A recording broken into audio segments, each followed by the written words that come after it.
ကဲဒီကိုရီးယားလုံးပဲမင်္ဂလာပါဗျာနော်ကျွန်တော်ဒီနေ့ Premier League ပွဲစဉ်28เนาะ Premier League ပွဲတွေပြန်လာပြီမနေ့ကတော့ဒါအစောပိုင်းပွဲတွေဒါ Wolverhampton နဲ့ Aston Villa ပွဲကိုကျွန်တော်မနေ့ညရွေးချယ်ပေးခဲ့တယ်ကိုပေါင်းအောက်ကိုရခဲ့ပါတယ်ဗျာနော်နောက်ထပ်တစ်ပွဲကျွန်တော်တို့ဒါဗာလဲ Levante ပွဲကိုလည်းကိုပေါင်းအောက်ကိုရွေးချယ်ပေးခဲ့တယ်ဗျာနော်မနေ့ကနှစ်ပွဲလုံးစုံရခဲ့ပါတယ်ဗျာနော်ဒီနေ့မှလည်းကျွန်တော်တို့ဒါ Premier League ပွဲစဉ်28ရဲ့ဒါပွဲစဉ်တွေပြန်လာပြီဆိုတော့เนาะကျွန်တော်ဒီနေ့ကမှကျွန်တော်ကြိုက်ဆုံးနှစ်ပွဲကိုကျွန်တော်ရွေးထုတ်ပေးထားတယ်ဒါပထမဆုံးအနေနဲ့ကျွန်တော်ဒါ Leeds နဲ့ဒါ Manchester City ရဲ့ပွဲစဉ်လေးကိုအရင်ဆုံးသုံးသပ်ပေးခြင်းတယ်ဗျာနော်ကျွန်တော်ဒါ Leeds United နဲ့ Manchester City ကလက်ရှိကျွန်တော် table ရဆိုလို့ရှိရင် Man City ဒီအဆင့်2မှာ Arsenal ရဲ့တပွဲရောနဲ့ကျွန်တော်တို့เนาะဒါဟိုပါပေါ့9မှတ်အကွာလောက်မှာရှိနေတယ်ဒီ Leeds United ကတော့ကျွန်တော်ဒါအဆင့်15မှာရှိနေပြီเนาะဒါ Leeds United အနေနဲ့ကလည်းဒါတန်းစင်းစုံတွေကိုမရောက်အောင်လို့ရုန်းကန်နေရတဲ့အနေအထားမျိုးဖြစ်တယ်ပြီးတော့ League ကကျွန်တော်တို့ဒါအသင်းကြီးတွေပြန်ရတဲ့ထဲမှာခက်ခဲကြမ်းတမ်းစွာဒါပြန်ရတဲ့ဟိုအသင်းကြီးတွေကိုဒုက္ခနည်းနည်းပေးတဲ့အဲမှာတော့ပါတယ်ဗျာเนาะအိမ်ကွင်းကောင်းတယ်လို့ပြောလို့ရတယ်ဗျာเนาะဒီ Man City အနေနဲ့ကလည်းကျွန်တော်ဒီနေ့ပွဲမှာဟိုလုံးဝရှုံးလို့မရတဲ့ပွဲဖြစ်တယ်ဗျာနော်ဘာလို့လဲဆိုတော့ဒါအာဆင်နယ်ကိုတပွဲရောနဲ့ကျွန်တော်တို့ဒါ9မှတ်လောက်ထိဟားထားတယ်ဆိုပေမဲ့ဒီနေ့ပွဲသာနိုင်ခဲ့မယ်ဆိုလို့ရှိရင်ကျွန်တော်တို့ဒါအာဆင်နယ်နဲ့ဒါ2မှတ်ပဲကွာတော့ပါဗျာနော်အာဆင်နယ်ကိုနောက်ကနေတောက်လျှောက်လိုက်ပြီးတော့ PR ပေးလို့ရမယ်အနေအထားမျိုးဖြစ်တယ်ပြီးတော့အာဆင်နယ်ကလည်းကျွန်တော်တို့ဒါမနက်ဖြန်ညရင် Chelsea နဲ့ကျွန်တော်တို့ဒါပွဲချက်ကာလာကိုရင်ဆိုင်ရမှာဖြစ်တဲ့အတွက်ကြောင့် Man City အနေနဲ့ဒီအခွင့်အရေးကိုလက်မလွတ်ဘဲနဲ့ဆက် try မယ်ဆိုလို့ရှိရင်အာဆင်နယ်ကိုတော့မှကြော်သွားနိုင်တဲ့အနေအထားမျိုးဖြစ်တယ်ဗျာနော်အဲ့တော့နီးပြဂွာဒီယိုလာနဲ့ဒါ Man City တို့အနေနဲ့ဒီနေ့ပွဲဒီလုံးဝရှုံးလို့မရတော့တဲ့ပွဲဖြစ်တယ်ရှုံးမယ်ဆိုလို့ရှိရင်ချန်ပီယံအိမ်မက်ကိုကျွန်တော်တို့ဟိုမခွင့်လဲရာဂိုင်လုံးနဲသွားမှာဖြစ်တယ်လို့အာဆင်နယ်ကိုကြော်ဖို့ဆိုတာလဲရာဂိုင်လုံးနဲသွားမှာဖြစ်တယ်ဗျာနော်အဲ့တော့ဒီနေ့ပွဲဒီ Man City တို့မဖြစ်မနေအနိုင်ကန်ကိုကန်ရမယ်ပွဲမျိုးဖြစ်တယ်ဗျာနော်ဘာလို့လဲဆိုတော့တစ်ဖက်မှာအာဆင်နယ်ရဲ့ပွဲချက်ကိုကျွန်တော်တို့ကဒါအခွင့်ကောင်းယူပြီးတော့ဒါလိုက်ပြီးတော့ PR ပေးပြီးတော့ကြော်တက်ဖို့စဉ်းစားရမယ်အနေထားမျိုးဖြစ်တယ်ဗျာနော်အဲ့တော့ဒီနေ့ပေးထားတဲ့ဈေးတန်းဒီကျွန်တော်တို့ဒါ Man City ကနေပြီးတော့ဟိုတလုံးကိုကျွန်တော်တို့25ပြပျော်ရွှင်ခွင့်ပေးထားတယ်ဂိုးပေါင်းကတော့3လုံးတစ်ဝက်ပျော်ရွှင်ခွင့်ပေးထားပါတယ်ဗျာနော်အဲ့တော့လက်ရှိပေးထားတဲ့ဈေးတန်းရဆိုလို့ရှိရင်တော့ကျွန်တော်တို့ဈေးတန်းရကြည့်မယ်ဆိုလို့ရှိရင် Man City အနေနဲ့ဒီနေ့ပွဲမှာတော်တော်လေးကိုရုန်းကန်မှုများတယ်ဗျာနော်လိကကျွန်တော်တို့ Chelsea ကိုလည်းအိမ်ကွင်းမှာဆော်ထားတယ်ဗျာနော်ဒါလိကအိမ်ကွင်းကောင်းတဲ့ထဲမှာပါတယ် Man U တေးကန်တယ်ကျွန်တော်ဒီလိရဲ့နောက်ဆုံး5ပွဲလောက်ကိုကျွန်တော်ပြန်ကြည့်မယ်ဆိုလို့ရှိရင်လည်းဟိုဂိုးမရခဲ့တဲ့ပွဲဆိုလို့အာဆင်နယ်ကိုဒါ 4C နဲ့ရှုံးခဲ့တဲ့ပွဲတစ်ပွဲပဲရှိရဗျာနော်ကျန်တဲ့ပွဲတွေအကုန်လုံးကတရေသို့မဟုတ်အနိုင်ဆွမ်းဆောင်ထားတာကိုတွေ့ရတယ်ဗျာနော်အသင်းကြီးတွေကိုလည်းဒုက္ခပေးထားတာကိုတွေ့ရတယ်အဲ့တော့ဒီနေ့ပွဲမှာ Man City ကတော့ဒီနောက်ပိုင်းတွေမှာဆိုလို့ရှိရင်တော့ကျွန်တော်တို့ဒီအဝေးကွင်းပိုင်းလေးတွေမှာတော့ဟိုမကောင်းမဟုတ်ဗျာကောင်းတယ်ဒါပေမဲ့အိမ်ကွင်းပိုင်းတော့ဆွမ်းဆောင်နိုင်တာမျိုးတော့မရှိဘူးအဝေးကွင်းပိုင်းလေးမှာနည်းနည်းအားနေတယ်ဗျာနော်ဟိုတရေပွဲလေးလည်းများတယ်နည်းနည်းအားနေတဲ့ထဲမှာလည်းပါတယ်ဗျာနော်အဲ့တော့ဒီနေ့ပွဲဒီကျွန်တော်တို့ကLeeds United ကပဲဒုက္ခပေးနိုင်မလား Man City ကပဲကတ်နိုင်သွားမလားဆိုတော့ကျွန်တော်တစ်ချက်လောက်စောင့်ကြည့်ရမယ်ဒီနေ့ပွဲဒီ Man City အနေနဲ့အနိုင်ဆုံးတရေတော့ရှိပါတယ်ဗျာနော်ဟိုတရေကြနိုင်ခြေလည်းများတယ်ဗျာဘာလို့လဲဆိုလို့ရှိရင်ကျွန်တော်တို့ဒါ bookie တွေရဲ့ဒါ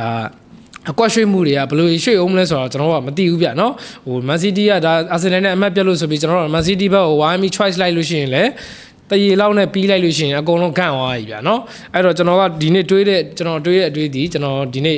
ဂိုးပေါင်းကိုကျွန်တော်ပိုကြိုက်တယ်ဗျာနော်ဒါ body ကတော့ကျွန်တော် Man City body ပဲထိုင်မှာပါဘာလို့လဲဆိုတော့ Man City အနေနဲ့အနိုင်ဆုံးတရေတော့ရှိတယ် bookie တွေတရေပဲပေးမလားဟို Man City body ပေးပြီးတော့ကျွန်တော်တို့ဂိုးပေါင်းမပေးဘဲနဲ့ကျွန်တော်တို့ဟိုပေါ့ 2C တပေါင်းလောက်နဲ့ပဲကျွန်တော်တို့ဒါပွဲရဲ့ result ကိုပြီးမလားဒါမှမဟုတ် 1C နဲ့ပြီးမလား sorry Z1 နဲ့ပြီးမလား Z2 နဲ့ပြီးမလား 1-2 တပေါင်းလောက်နဲ့သွားမလားဆိုတာတော့ကျွန်တော်တို့ကြည့်ရမယ်ဒါပေမဲ့လီနဲ့တွေ့ဆုံခဲ့တဲ့ head to head ရကြည့်မယ်ဆိုလို့ရှိရင်တော့ကျွန်တော် Man City ကတော့အမြဲတမ်းတော့နိုင်ထားတာကိုတွေ့ရတယ် body ကတော့ပိုတေချာလောက်မယ်လို့ထင်တယ်ဗျာနော်ဟိုအမြဲတမ်းနိုင်ထားတာကိုတွေ့ရတယ်ဂိုးပေါင်းကလည်းကျွန်တော်တို့ဒါအနည်းဆုံး3လုံးလောက်ထိရောအနည်းဆုံးသွားရတယ်ဗျာနော်အဲ့တော့လိကလည်းနောက်ဆုံး5ပွဲမှာဒါဂိုးပြန်မရတဲ့ပွဲကအာဆင်နယ်ကိုရှုံးခဲ့တဲ့ပွဲပဲရှိရတဲ့ကြောင့်လိအနေနဲ့ဂိုးရနိုင်ခြေရှိပါတယ်တကိုးလောက်ထိရောရနိုင်ခြေတော့ရှိရဗျာနော် Man City အနေနဲ့ကလည်းဂိုးပြတ်နိုင်ဖို့တော့မလွယ်ပါဘူးဟိုတရေသို့မဟုတ်ကျွန်တော်စိတ်ထင်တော့1-2 တပေါက်ပြစ်ဖို့များမယ်လို့ထင်တယ်ဗျာနော်အဲ့တော့ဒီနေ့ကျွန်တော်ဂိုးပေါင်းစေးက3လုံးတစ်ဝက်ပျော်ရွှင်ခွင့်ဆိုတော့ကျွန်တော်ကMan City ကိုကျွန်တော် Man City body နဲ့ကိုပေါင်းအပေါ်ကိုကျွန်တော်စွန့်စားကြည့်ခြင်းလဲဗျာနော်အကြိုက်တူမဲ့ညီကိုတွေရှိရင်ဆော့ပါနောက်ထပ်တစ်ပွဲကကျွန်တော်တို့ဒါပါပေါ့ Newcastle နဲ့เนาะကျွန်တော်တို့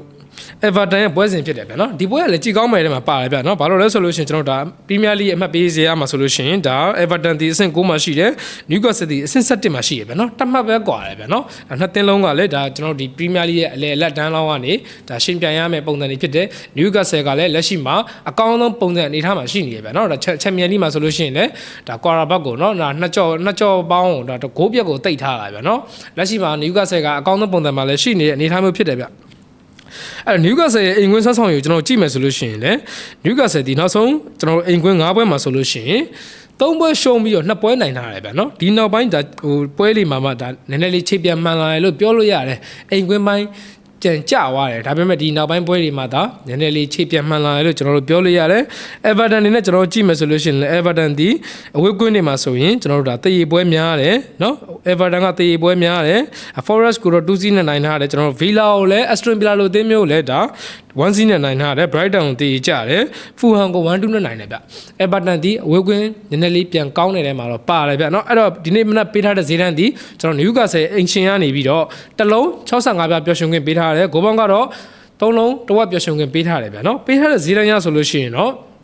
Newcastle အနေနဲ့ဒီနေ့ပွဲမှာကျွန်တော်တို့เนาะဒီအနေဆုံးတရေလောက်ထိတော့ကျွန်တော်တို့မှန်းလို့ရတယ်ဗျာเนาะဘာလို့လဲဆိုရင်လက်ရှိ Newcastle ရဲ့ဟိုပုံစံဒီလုံးဝကောင်းနေတဲ့ထဲမှာပါတယ် Champions League မှာအစားเนาะတော်တော်လေးကောင်းနေတဲ့ထဲမှာပါတယ်ဗျာเนาะအဲ့တော့ head to head ရကျွန်တော်တို့ကြည့်မယ်ဆိုလို့ရှိရင်လည်း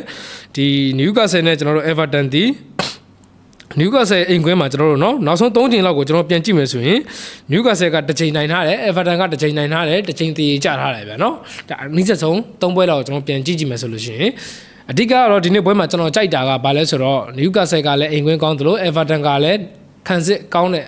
အသင်းဖြစ်တယ်ဗျာနော်ဘာလို့လဲဆိုလို့ရှိရင် Man U လိုအသင်းမျိုးတောင်မှကျွန်တော်တို့เนาะဒါခံစစ်နဲ့ကစားဝရတဲ့အတွက်ကြောင့် Man U တို့ဒါအချိန်ပိုလောက်မှเนาะကျွန်တော်တို့ဒါဂိုးပြင်ရသွားတဲ့အနေအထားမျိုးဖြစ်တယ်ခံစစ်ကောင်းတဲ့ထဲမှာပါတယ်အဲ့တော့ဒီနေ့ပွဲလေးကမြန်ဆန်ဆန်နဲ့ကြည့်လို့ကောင်းမဲ့ထဲမှာတော့ပါတယ်ဗျာနော်ဒါပေမဲ့ကျွန်တော်အဓိကဒီ Newcastle ပွဲကိုပေးချင်တာကတော့ကျွန်တော်ဂိုးပေါင်းပေးချင်တာဗျာနော်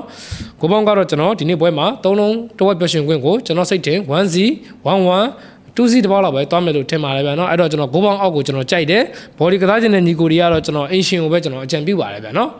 ကဲကျွန်တော်ဒီနေ့နှစ်ပွဲရွေးချယ်ပေးခဲ့တယ်ဗျာနော်ဒါ Man City ပွဲကိုတော့ကျွန်တော် Man City body နဲ့ဂိုးပေါင်းအပေါ်ရွေးချယ်ပေးခဲ့တယ် Newcastle ပွဲကိုတော့ကျွန်တော် Newcastle body ရဲ့ဂိုးပေါင်းအောက်ရွေးချယ်ပေးခဲ့ပါတယ်ဗျာနော်ဒီကိုတော့မနေ့ကလိုပဲထပ်ပြီးတော့အောင်ကြပါသေးဗျာနော်မနေ့ဒီကျွန်တော်ဒါ channel ပွဲတွေကိုတော့ဒါ Mount Cut ဒီ channel အဖြစ်ဒါတပွဲကောင်းတွေကိုကျွန်တော် channel ထဲမှာပဲတင်ပေးတယ်